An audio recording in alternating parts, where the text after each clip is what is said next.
Guess what I found? 1992 New York City Marathon race footage, and it's quite a lengthy footage, right? Um, I've never seen this footage. I think except for the finish, it's quite interesting.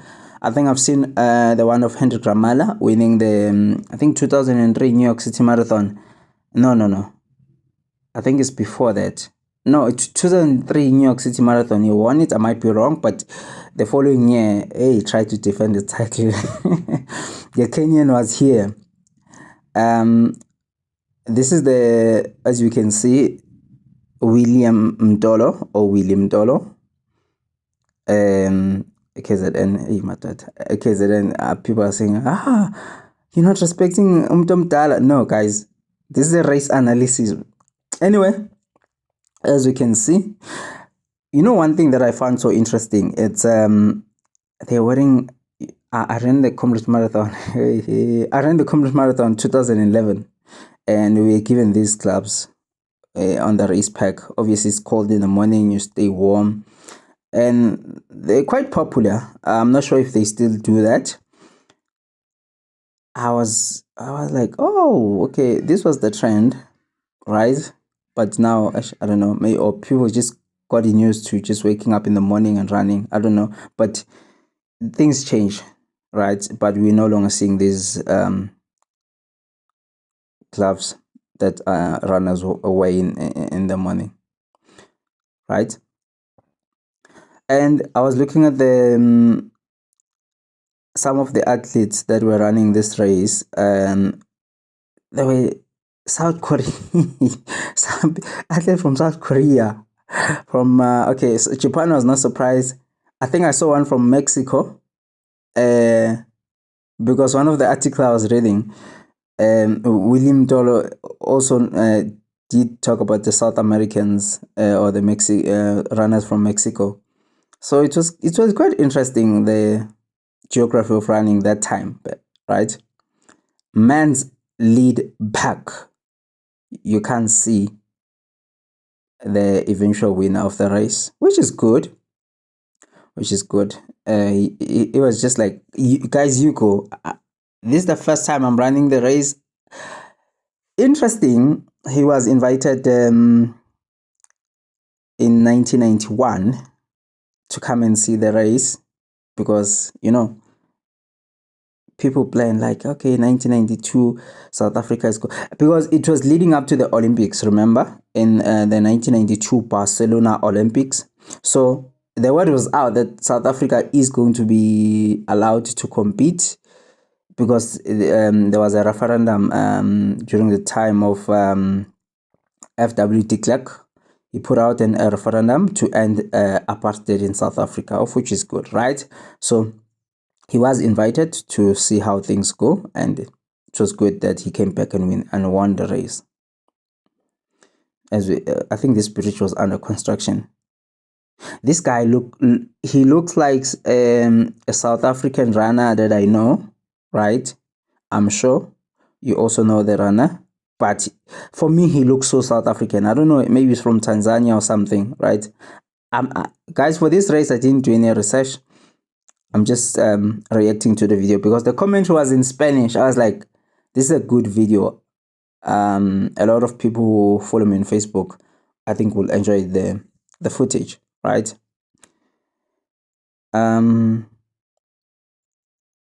Okay, I want to talk about this. Alberto Salazar. I like to call him umthakathi wendaba, Alberto Salazar. So Alberto Salazar was once the record holder of the American 42-kilometer record holder. We know he came to win the Comrades Marathon at one point. I remember reading at one point, Alberto Salazar, because the Comrades Marathon is so hilly, he couldn't find a hilly route to train on. He used the treadmill. So that just tells me how innovative Alberto Salazar is, right? It was unfortunate that he was I don't know, drawn or pushed to using some of the method that were not so welcomed or liked by the World Athletics, right? Because guys, you must understand that there's prohibited substances and there's also prohibited methods. I don't want to talk methods because I've seen a lot of things that people do, and I'm like, yo, that not might not that might not be allowed. You know what I'm laughing, man? I'm laughing at the cap that I'm forgetting this athlete where he's from. But he led for almost most of the race. He's actually a strong runner. I'm going to tell you where he's from just now. So if you look at it, damn, things were different back then. But anyway, so as we can see, William Mtolo, it's actually interesting that now they no longer running outside the bridge. They're running like inside. I'm not sure if I'm making sense, right?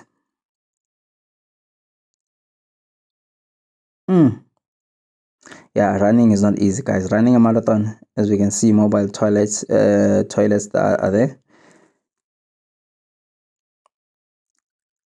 It's quite like you know what, ne? The Kenyans are very very much talented, because as I said earlier on that there was what the Japanese, South Korea, of which I didn't know South Koreans can run so well, right? But now the standard have changed. Have like increased way much. That even a sub 210 at New York City Marathon, you'll be lucky if you get a top 10 finish, right? Yeah, man, things were quite different back then. And normally you don't see a leading car like that. Now you see motorbikes, and you actually don't see. There was a media truck. I'm not sure if they're still gonna show it. There was a media truck, ne? On this race, but you still see it at Comrades. But now in these world marathon measures, you no longer seeing media trucks in front of the runners, but now you're seeing the leading car with the obviously with the clock or projected finish time. Just how important times are now to these races. Because I don't think back then people were chasing records like we are obsessed now. Oh yeah, he is from Mexico, right? Yeah, he is from Mexico. I'm not going to try and pronounce some of the names here, guys. And you know what, ne? How William Mtolo ran this race, it's actually very smart. As we can see him there in the back, he was just letting them, you guys go. Okay, I'm going to tell you a story. You guys go. Yesterday I ate uputu. Hey guys, the story of uputu. I've actually Uputu is actually an interesting thing, right? Uputu, it's made from maize meal, right? If you don't know what Uputu is, maybe if you're watching this video from outside South Africa, I don't know. So Uputu is made from maize meal. It's more like ugali, right? That's what we eat in South Africa. Although now they will tell you, oh, I don't want to eat Uputu, it will make me gain weight. I don't want to eat pap. So with maize meal in South Africa, normally what we make is either uputu or pap. So pap is sort of like softer. I'm not sure if it's similar to ugali, right? And yeah, we eat a lot of carbs in Africa, guys, and we are not ashamed. Doesn't make us fat because it's not that much processed, right? So in Ethiopia they eat injera or unjera. I don't know what is it made from. As we can see, William Mtolo. It's funny that they put a Kenyan flag. Yay! Yeah, ne? They put a Kenyan flag, but towards the finish, you will see that they did put out the correct nationality or flag. But I don't blame them, because obviously South Africa before the 1992, it was banned internationally We remember the likes of Zola Pat. I think Zola Pat ran for Great Britain. Ne? Yeah, he ran for Great Britain. He didn't run for South Africa. He did run for South Africa, but when it came to the Olympics, I think representing a country or something, he ran for Great Britain. Right? Yeah, yeah. So, yeah, it's amazing. Now we normally don't see Mexican runners, and guys, you must know that Mexico has one of the highest altitude places you can find around the world, right? So they're not short of places for high altitude training. Speaking of high altitude training, guys, yo, William Mtolo was slim here, guys, fit, and he was quite actually quite tall. Obviously compared to South American guys. So speaking of altitude, ne, it was interesting that we guys, running running will be the end of us, ne? I was thinking about this, ne? William Mtolo, I don't think that he did any altitude training. I don't think so, guys. You'll correct me if I'm wrong. Maybe you'll comment on this video. I don't know. Maybe if he has a training group now. I think in Sega training group. Maybe if you train with him, he told you that he didn't do any altitude training. But one thing for sure, there was a lot of hills. Obviously, he was doing most of his training from Hillcrest. He's from Underpack. It was most of his training was from Hillcrest. I know Durban. I stayed in Durban, guys. Durban is very hilly. KZN, not the whole of KZN, but let's talk about Durban now. Durban is hilly, guys. Yo, I remember when I was running the Commerce Marathon. Hey, it was from Durban to Maritzburg. There's a hill that they call it's not Polishort, man. The long 3 kilometer hill. I'm just forgetting it now. You'll forgive me, guys. I have a problem with my memory. Let him cook. Yeah, ne? He made this like the gradual increase of speed to catch up with the runner. I don't know, maybe the Mexican athlete was slowing down or he was increasing the pace, but eventually he did catch up with the Mexican athlete. Guys, ne? William Dory is wearing number 1, ne? I don't know why, I don't know how. This thing feels like it's scripted, but obviously we know it's not. No one will just say, William Doro from South Africa, come and win the race, ne? It has some Simpsons, I don't know, spooky, because they invited him in 1991 to come and see the race and not run because you're not allowed, right?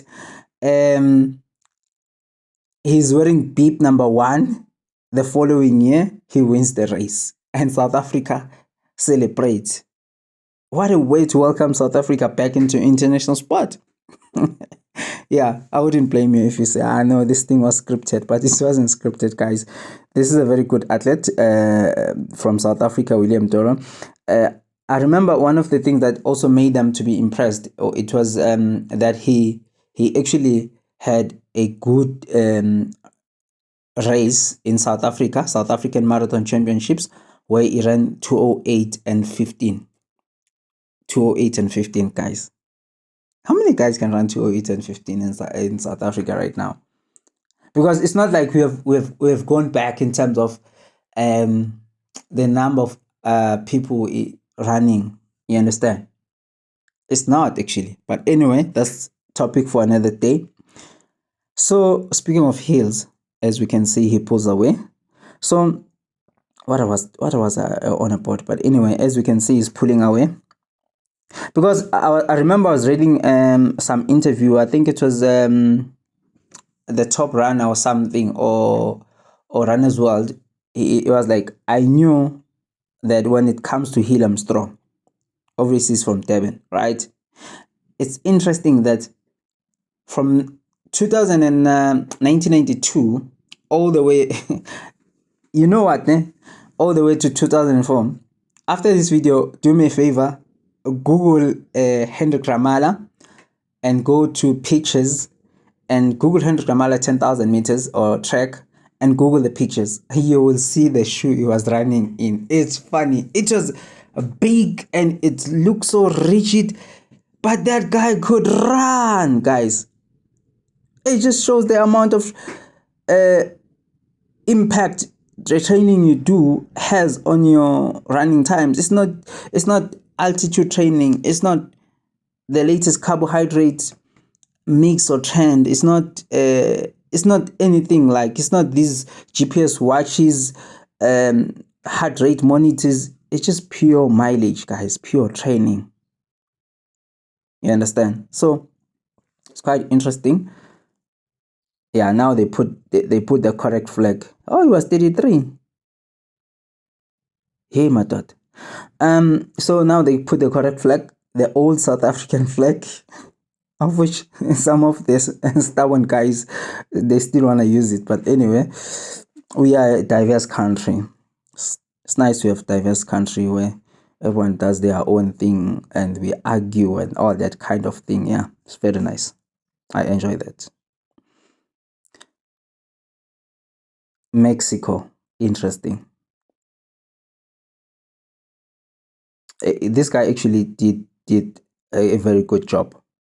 It was a good thing that he finished on the podium, because you don't want someone who lead the race and you know who lead the race and not to actually even get a podium. You know, this is actually a full circle moment for Willie Mtolo, because a Congress Marathon, it wasn't friendly to him, because he didn't win the Comrades Marathon. His goal was to win the Comrades Marathon, but he didn't know that he was going to win the biggest marathon in the world, of which is New York City Marathon. That's actually very nice, guys. That's actually very nice. We know the familiar scenes. You finish the race, they give you your national flag, your flag. If you're from South Africa, if you're from Kenya, they give you a Kenyan flag. I think we saw Lusapo April also getting a South African flag. I think there's so far 3 South Africans who have managed to finish in the podium for New York City Marathon. Wow. Willie Mtolo,